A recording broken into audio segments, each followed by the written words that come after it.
Welcome back, everyone. It has been 3 weeks since the last Grand Prix at Singapore, and it is the eve of the US Grand Prix. The true, I know we have 3 now, but the true US Grand Prix at the Circuit of the Americas, a sprint race weekend, 6 races remaining, the first of 3 sprints remaining, and of course, championship battle on our hands between Max Verstappen and Lando Norris.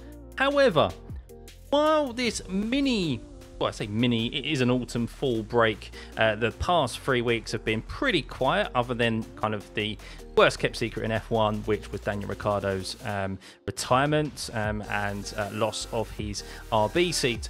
Been pretty quiet until today, because yes, on the eve of this Grand Prix, we have some very interesting info that has come out about Red Bull. And look, I think you can't look past this. And I think this is a clear case of Red Bull cheating. We can talk about the so-called and rumoured asymmetric braking device and the cost cap and so forth. But this right here, I think is a slam dunk. So let's jump into what Red Bull have been accused of and, well, what they are actually having to change. Yes, physically change on their car as directed by the FIA. So, what have Red Bull done? Well, they have a device on their car that has been spotted by several F1 teams, unnamed teams at the moment, who have picked this up through the access of open source drawings that have to be submitted to the FIA and are accessible via open source to all of the teams. And the teams have picked this up, notifying the FIA 3 weeks ago back in Singapore that Red Bull have a device but can alter the ride height of their car. And this is the device that would allow them to alter the ride height in between sessions. Now, why is this such a big deal? Because teams can alter their ride height in between practice sessions as much as they like. However, now don't quote me here, because I am not an engineer, I'm not in the F1 garage, and I'm not too tech savvy. I have basic knowledge. But I do believe that changing the ride height of an F1 car is not as simple as just pressing a button. We don't have active suspension on the car. We don't have active aero. And yes, you have to take the car apart and change components in the car, really get into it and lower and raise the ride height that way. Now, this device, there's still more information yet to be kind of released about it. No doubt we will get more information about that over the duration of this weekend, but this is not acceptable by the FIA because Parc Fermé rules, if you're unfamiliar with them, are some of the longest standing rules in F1 history. Basically, when you go into qualifying, your setup is locked in for the race on Sunday. You cannot change your setup. So ideally, all teams would love to have a qualifying setup and a race setup, because how a car performs on low fuel is very different to how it will perform on high fuel. And some cars perform better on either or. That's why sometimes we see cars come alive at the end of a race when they're lightest, or we see cars perform better when they've got heavier fuel and so forth. And teams would love to be able to do that, but for the sake of fairness, those rules are in place to ensure that teams cannot change something like the ride height, which is a dramatic element or a core element of a setup of an F1 car. Now, why is ride height even more important in this current regulation set? Well, the majority of the performance, the downforce, and how a car is, how grippy it is and so forth, is provided through the underside of the car, the ground, the floor of the car.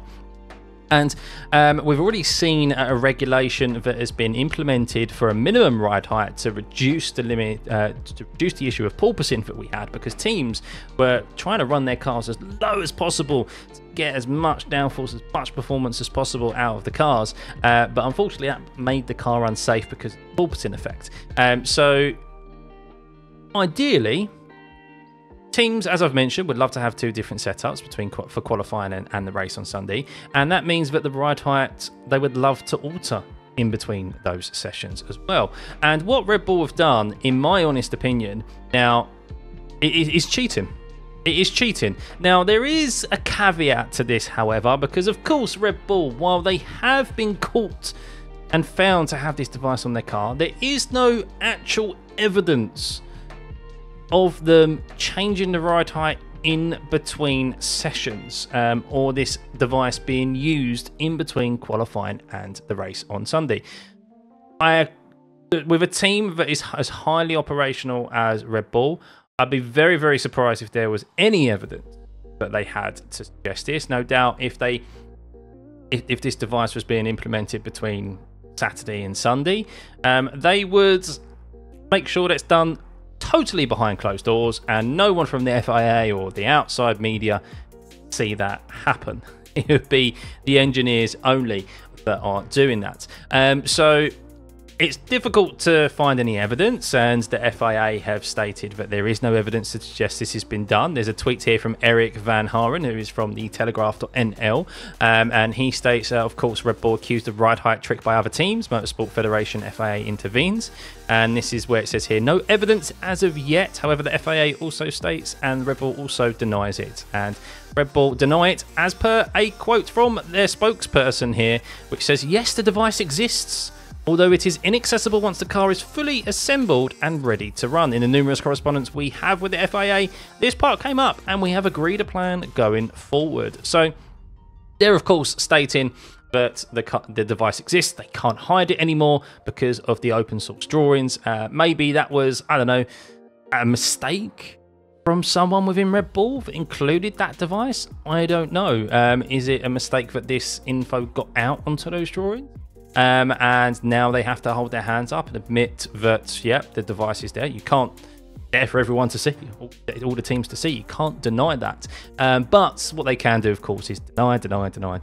Just like they've been denying with the rumours and allegations of the asymmetric braking device, which I still think they've been told to remove something from their car that has coincided with conveniently a drop-off in performance. Thankfully for us fans, it is provided us a very interesting season. Without that, maybe they'd still be dominant. But yes, they're going to deny.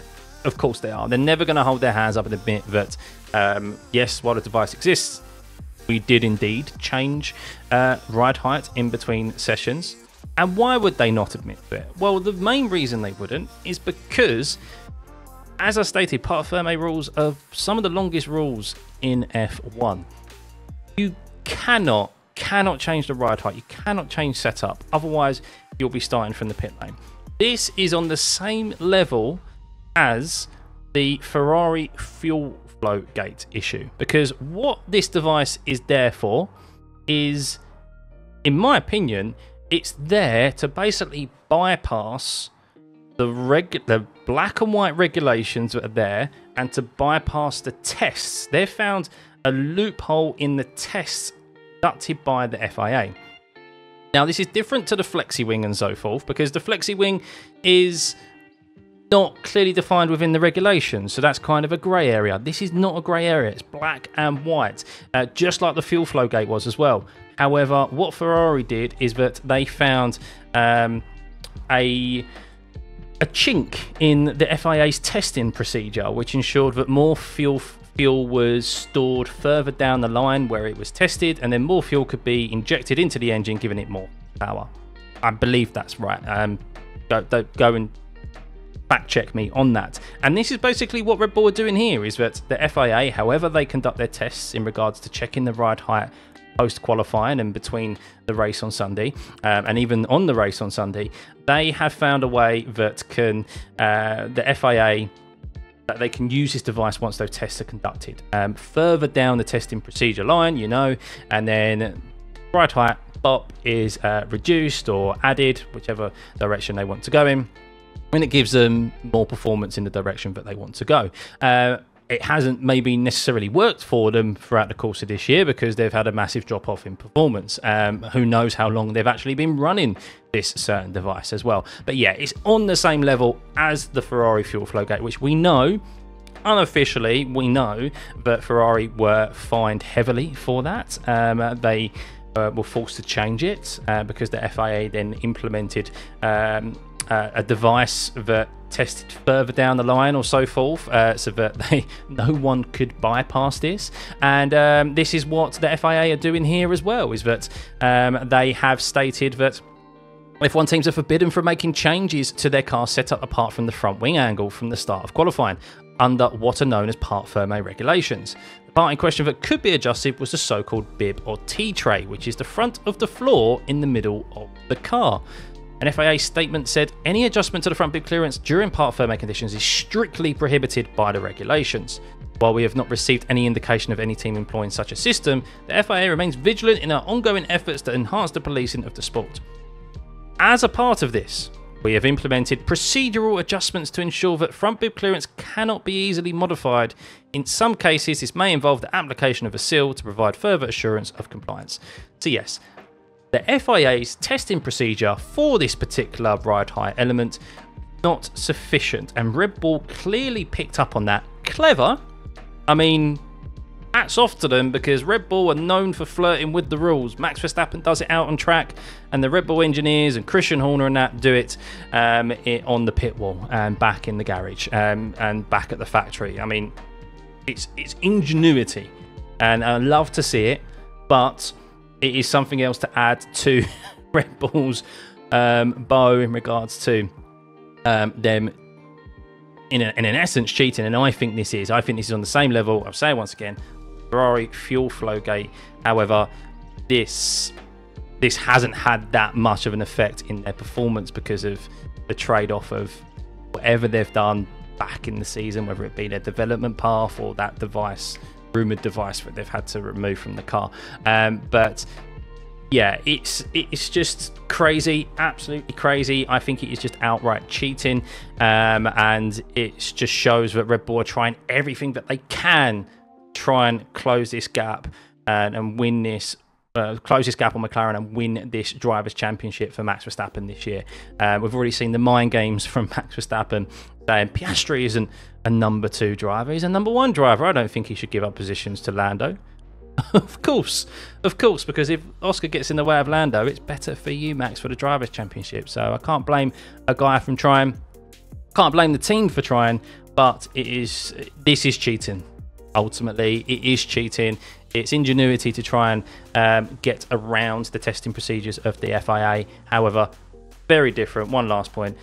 It's very different to the flexi wings mentioned previously, but this is a black and white regulation, but this cannot be done. You cannot change this, and if you do so, you make changes like this in between sessions, you start from the pit lane. End of. But Red Bull are clever, and they know that there's no way that the FIA or teams will be able to prove that they have actually done that throughout the duration of the season. So they've covered their tracks pretty well, other than the open source drawing, which has given the game away that they have a device. But yeah, let me know what you think in the comments below. I'm intrigued to hear your thoughts. Really intriguing. I'm intrigued to hear what more there is to come out about this device from people who are more versed in the technical side of F1 than I am, and of course over the duration of the TV coverage over the course. But yeah, we'll see you for no doubt the watch-alongs this weekend. Really looking forward to it. Triple header, Circuit of the Americas. Good track has always provided good racing. Looking forward to it. We'll see you guys then. Bye.